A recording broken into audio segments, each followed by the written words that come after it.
They ruled from behind bars, ordering hits, running drug empires, and commanding loyalty that outlasted freedom itself. Inside America's toughest women's prisons, these female gang leaders aren't just inmates, they're queenpins of organized chaos. Before we dive in, hit subscribe and turn on notifications, because this is Behind Bars TV, where we uncover the darkest, most dangerous corners of the U.S. prison system. Now, let's step inside the razor wire and meet the women who redefined power behind bars. For decades, the image of organized crime in America has been painted with masculine faces: Al Capone, Whitey Bulger, Al Chapo.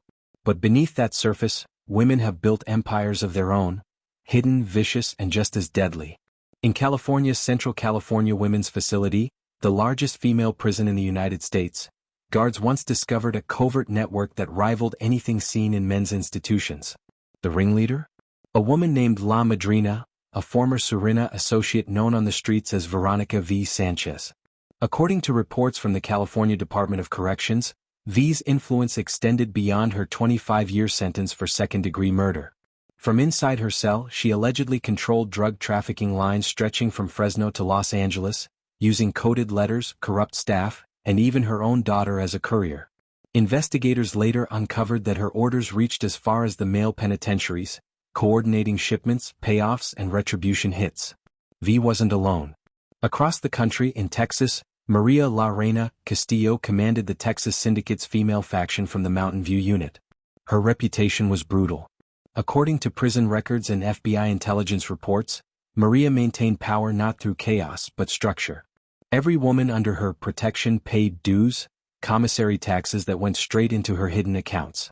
Refusal meant punishment, usually carried out with sharpened toothbrushes or boiling water mixed with baby oil, a weapon known among inmates as liquid fire.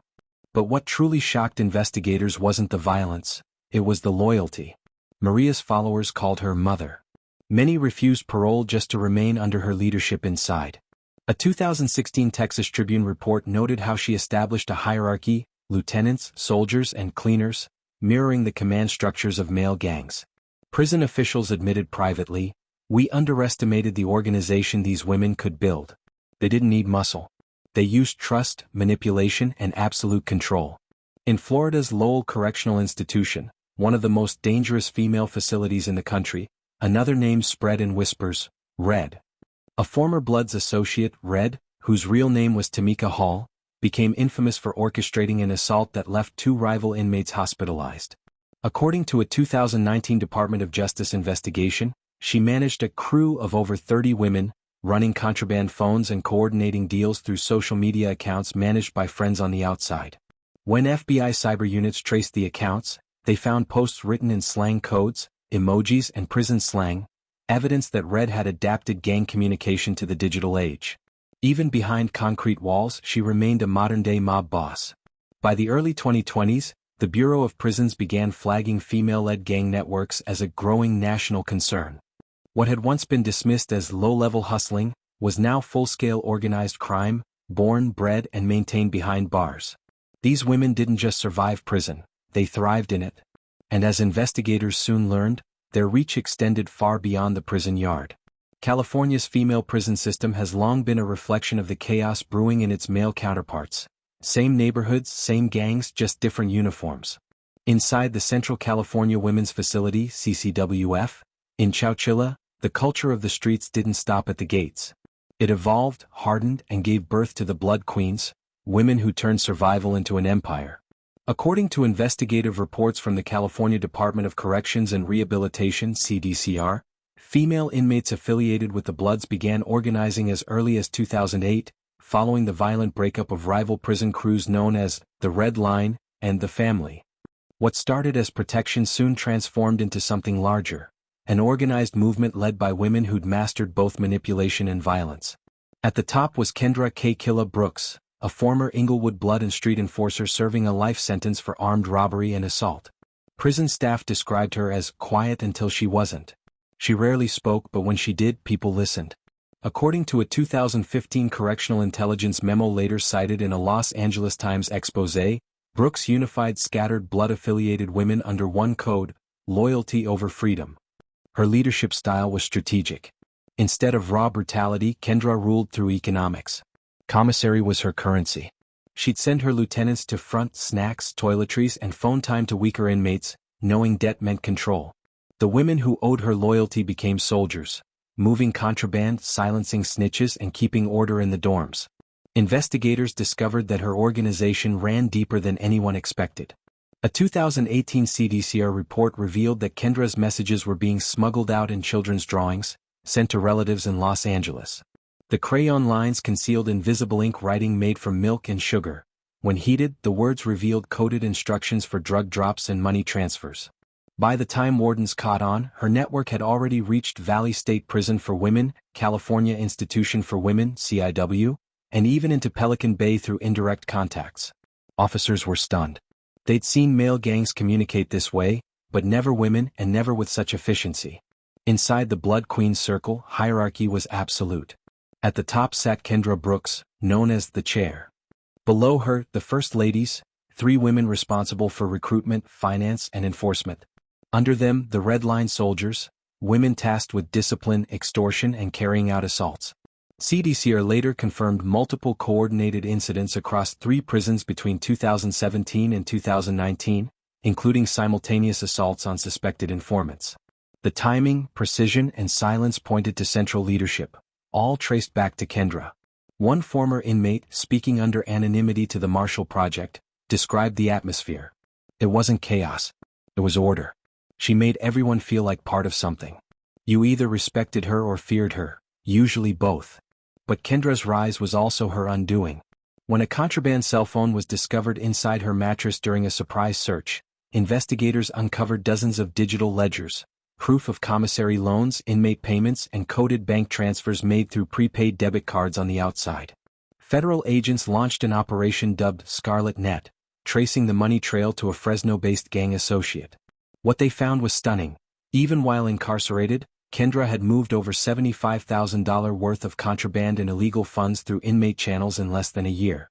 Her empire had thrived not through violence alone, but through a criminal intelligence few believed women could wield inside prison. When questioned during a disciplinary hearing, she smiled and said one line that investigators still quote to this day. "Men run gangs. Women build kingdoms." That quote, simple, chilling, and defiant, became infamous across the CDCR network. It marked a new era where the line between survival and dominance was blurred by ambition. But while California fought to contain the Blood Queens, another faction was rising hundreds of miles away, a different kind of leadership, one born not from loyalty, but fear. If California's Blood Queens ruled through structure and loyalty, Texas gave rise to a far darker breed of female leaders, women who ruled through terror. Inside the Lone Star State's most notorious female facilities, the lines between prison, cartel, and cult blurred beyond recognition. The Texas Department of Criminal Justice, TDCJ, first flagged the rise of female-led gangs in 2013, but the warnings were largely ignored. By the time federal investigators intervened, entire prison dorms were operating under the control of one name whispered with dread, María La Reina Castillo. La Reina wasn't just a nickname. It was a throne. Born in El Paso, María had grown up around the Texas Syndicate, one of the oldest prison gangs in the state. When her brother was killed in a cartel dispute, she vowed to carry on his legacy. Arrested in 2005 for drug trafficking and racketeering, she was sent to the Mountain View Unit, a maximum security prison for women housing death row inmates. There, according to multiple intelligence bulletins obtained by the Texas Tribune, María rebuilt her family's operation from the inside. Her charisma and fluency in both English and Spanish allowed her to unite fragmented Hispanic crews under a single banner, La Federación. It wasn't officially part of the Texas Syndicate, but it worked as its female arm, quietly funneling information, contraband, and cash through coded legal mail. TDCJ investigators reported that she used her assigned prison job, laundry detail, as a command post. Inmates came and went under the pretense of work, but in reality they carried orders. Her leadership was ruthless but calculating. María rarely gave direct commands. She let rumors do the work, whispering threats that took on lives of their own. Her rule extended to punishment. One 2017 internal investigation confirmed that 3 inmates were hospitalized following disciplinary actions carried out by María's followers. The motive? Failure to deliver on drug debts. Guards discovered makeshift weapons, sharpened metal spoons, melted toothbrushes, and a small vial of homemade pepper spray. Each weapon bore the same mark scratched into its handle, a crude crown. That crown became Maria's signature. But what made her empire so dangerous wasn't the violence, it was her connections. Federal Bureau of Investigation reports from 2019 revealed that Maria was still communicating with cartel affiliates in Juarez through burner phones smuggled into the facility by corrupt staff. These phones were traced to money transfers, murder contracts, and even encrypted voice notes giving instructions in Spanish. In one chilling message recovered by the FBI, Maria's voice could be heard saying, "If they forget my name, remind them who wears the crown." Her influence reached beyond the walls. Families of inmates described being extorted for protection fees, small amounts sent weekly through Western Union or Cash App accounts controlled by associates outside. Refusal led to consequences. Relatives harassed, commissaries stolen, and cellmates attacked. By 2020, La Reina was running what investigators called a closed-loop criminal ecosystem. Everything, from drugs to favors to violence, flowed through her network. But Maria wasn't the only matriarch. In the nearby Hilltop unit, another name began to surface, Angela La Dona Morales, a former Gulf cartel operative. Unlike Maria, Angela didn't seek loyalty, she demanded obedience. Reports from TDCJ's Gang Intelligence Division described her as cold, tactical, and motherly, until crossed. She built her power through fear, offering protection to weak inmates, only to later force them into smuggling and debt servitude. Angela's rise created an invisible war between the two queens. Their followers clashed in coded ways, commissary thefts, cell raids, and carefully disguised assaults. Each incident looked random to officers, but to those inside, it was a silent war, a battle for dominance within the female cartel hierarchy. In 2021, a coordinated riot in Mountain View left 5 inmates injured and 1 dead. Internal security footage showed the entire fight erupting within 42 seconds, all triggered by one whispered insult, "You serve the wrong queen." That riot became the turning point. TDCJ launched Operation Matriarch, isolating high-risk female leaders in separate wings, cutting communications, and rotating guards weekly to prevent corruption. Yet, as one federal agent told the Marshall Project, "You can move the body but not the power." These women already learned to rule without freedom. By 2022, both Maria Castillo and Angela Morales had become legends behind bars, names that echoed through Texas prisons like myth and warning. Their reigns had reshaped the perception of what female power could look like behind concrete walls, brutal, brilliant, and unbreakable. But even as Texas cracked down, the virus of leadership had already spread. Hundreds of miles east in Florida, a new figure was rising, one who blended charisma with cold precision, and whose empire would draw federal attention like never before. Florida's Lowell Correctional Institution, one of the largest female prisons in the United States, has a dark reputation, corruption, violence, and a chronic lack of oversight. But in 2018, a new name began circulating in hushed tones through the prison's dorms, rec yards, and even among staff: Tamika "Red" Hall, the woman who turned a prison sentence into a cyber empire. Red wasn't just another inmate. Before her arrest, she had been a mid-level enforcer for a blood set in Jacksonville, known for orchestrating street-level collections and small-scale drug deals. But behind bars, her ambition exploded. According to investigative records from the Florida Department of Law Enforcement, FDLE, and court documents filed in 2021, Tamika Hall became one of the first confirmed female inmates to coordinate a full-blown digital crime network from inside a U.S. prison. She had one advantage that others didn't: technology. Contraband phones had been flooding into Florida prisons for years, but Red saw their true potential. She began collecting discarded devices, bribing officers with commissary money and connections on the outside. Once she had reliable access, she recruited a handful of women with outside contacts to act as her digital runners. Their job: maintain fake social media accounts that appeared normal, makeup tutorials, music pages, and relationship advice profiles. Beneath the surface, those accounts hid coded messages for trafficking, cash transfers, and intimidation. A 2020 Tampa Bay Times investigation later exposed the full scale of her network. Red had created at least 19 fake Facebook and Instagram profiles, all funneling followers into private group chats where coded transactions occurred. Payments came in through Cash App, PayPal, and even Zelle, all linked to prepaid debit cards purchased by outside members. From inside her cell, Red was making thousands of dollars a month. But her operation wasn't just financial, it was violent. FDLE intelligence reports tied her to multiple assaults inside the prison, including the 2019 attack on an inmate nicknamed Shortcake, who had allegedly leaked details about Red's smuggling routes. The assault left Shortcake with severe burns after being doused with a mix of boiling water and sugar, a weapon inmates call napalm. Red's rise transformed Lowell's underground hierarchy. Female inmates began to adopt gang-like structures that mirrored men's prisons: lieutenants, soldiers, enforcers, and scouts. Red was the general. Her lieutenants controlled contraband phones and cigarettes. Soldiers collected commissary taxes. Scouts monitored guards and rival inmates. One correctional officer later told Vice News, "We were dealing with someone who had more control than most wardens. She could start or stop chaos with one text." Her coded communication was a blend of slang and symbols. A lipstick emoji meant safe drop. A snake meant betrayal. A single red dot, the hit is confirmed. In 2020, FDLE investigators intercepted one of her phones and traced messages to an active street crew in Jacksonville still loyal to her. The texts included payment receipts and location pins for deliveries, evidence that Red was effectively running a criminal enterprise from within a locked facility. What baffled investigators most was how she avoided detection for so long. She kept her profile low, rarely spoke to staff, and operated through layers of middle women who took the fall when contraband was discovered. She even used inmate workers in the prison's sewing unit to modify uniforms with hidden compartments, stashing SIM cards and cash in hems and waistbands. But every empire eventually cracks. In late 2021, a joint sting between FDLE and the FBI's Cybercrime Division, codenamed Operation Firewall, traced encrypted messages sent from within Lowell to a suspected Bloods affiliate in Miami. When officers raided Red's dorm, they found 6 smartphones, 3 Wi-Fi hotspots, and a spiral notebook containing coded transaction logs totaling over $120,000. When confronted, Red laughed.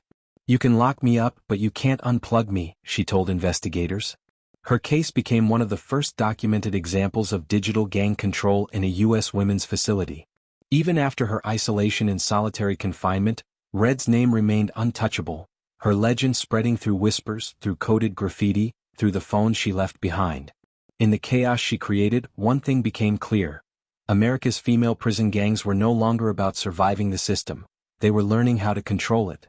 And as Red's story reached national headlines, another revelation began surfacing. Evidence that female gang networks were now linking across state lines. What began as isolated empires in California, Texas, and Florida was becoming a coordinated sisterhood of crime. By 2022, investigators across multiple states were facing a disturbing realization. The female gang empires that once seemed isolated, California's Blood Queens, Texas's cartel Matriarchs, and Florida's digital enforcer, were now beginning to connect. What started as whispers in prison yards turned into organized coordination, traced through encrypted phone calls, coded letters, and shared money transfers. A nationwide intelligence report by the Federal Bureau of Prisons, BOP, declassified in part in 2023, confirmed what many had suspected: an interstate sisterhood of crime had emerged, led not by men, but by women who had learned to weaponize their invisibility. The network had no official name, but inside prison slang, it was called the Web. How it started. It began in late 2020, when investigators intercepted a series of Western Union transfers from an account in Fresno, California, to another in Dallas, Texas. Both accounts were traced back to families of incarcerated women, one loyal to Kendra K-Killa Brooks, the other to María La Reina Castillo. At first, it appeared coincidental. But over the next few months, similar transfers began linking to known associates of Tamika Red Hall in Florida.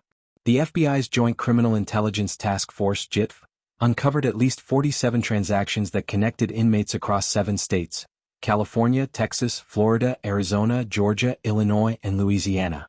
These weren't random.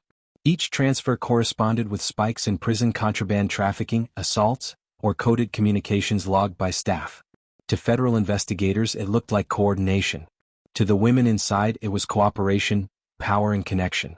The communication web. With contraband phones becoming the underground economy's backbone, the women began using encrypted messaging apps like WhatsApp, Telegram, and Signal, all run through Wi-Fi hotspots hidden in cells or smuggled chargers disguised as hygiene items. Red's digital blueprints from Lowell became the foundation. She taught others how to encrypt notes, hide file names, and use emojis as command systems. Messages were simple but deadly effective. Spiderweb meant network check. Crown meant lead confirmed. Moneybag plus high voltage meant payment clear, act now. Within a year they'd built what prison authorities called a distributed leadership system. No single boss, but regional leaders sharing resources, tactics, and recruits. The unified purpose. According to the 2023 Bureau of Prison Security Review, the web had 3 main goals. Control prison economies, establish commissary taxation systems and control contraband markets, drugs, phones, cosmetics. Recruit and indoctrinate, target vulnerable or first-time inmates for protection, turning them into runners or informants. Expand beyond the walls, use outside family members to launder funds, maintain phone drops and smuggle items into facilities. This level of sophistication had previously only been documented among male gangs like the Mexican Mafia or Aryan Brotherhood. Seeing it emerge in female facilities shocked even veteran investigators.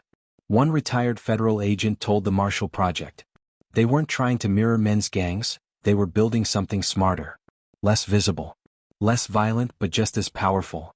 The turning point, Operation Veil Lift. In 2023, federal agencies launched Operation Veil Lift, a multi-state investigation aimed at dismantling the web. Surveillance began with tracing prepaid debit card purchases, but soon expanded to social media and dark web communications.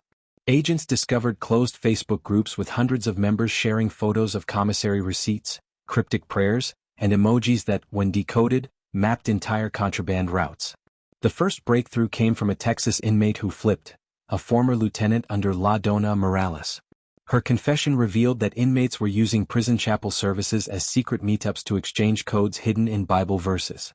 Psalm 12 verse 8 meant shipment complete. Proverbs 11 verse 1 meant payment owed. The religious cover made it nearly impossible for staff to detect the scheme. The web collapses, almost. By the end of 2024, Operation Veil Lift led to 27 indictments across 4 states. But even after the arrests, agents admitted privately that they had likely only seen a fraction of the network. Digital backups, ghost accounts, and outside handlers made total eradication impossible. As one investigator summarized, "We cut the web, but the spider's still alive." The legacy. Inside prison culture, these women became folk legends. To some inmates they were villains. To others, heroes. Proof that women could command respect, power, and wealth in a world designed to strip them of all 3. The web changed how law enforcement viewed female inmates forever. They were no longer secondary players in the prison power game, they were strategists, financiers, and digital masterminds in a new era of organized crime. But behind every web lies a central figure, a quiet, calculating architect who sees every move. And as federal agents soon discovered, one woman stood at the center of it all, silently pulling the strings. The story of America's deadliest female gang leaders isn't just about violence, it's about evolution. From cell blocks in California to death row wings in Texas and the humid dorms of Florida, these women rewrote the rules of power behind bars. They showed the world that dominance doesn't always roar. Sometimes, it whispers through phone wires, coded letters, and unbreakable loyalty. The Blood Queens, cartel matriarchs, and digital enforcers didn't just survive the system, they exploited it. They turned confinement into control. And though many of them now sit in isolation or federal custody, the networks they built continue to echo across America's prison yards, reshaping how authorities understand female criminal leadership. Even after countless investigations, operations, and reforms, officials admit one unsettling truth. You can dismantle the empire but not the idea. Because power once discovered doesn't die, it adapts. And somewhere in a silent concrete cell, a new queen is already learning the rules of the game. If you found this story eye-opening, don't forget to subscribe and turn on notifications, because on Behind Bars TV, we uncover the hidden realities of America's most dangerous prisons every week. Like this video, drop a comment below with the prison you want us to investigate next, and share this story to help others understand what really goes on behind the walls.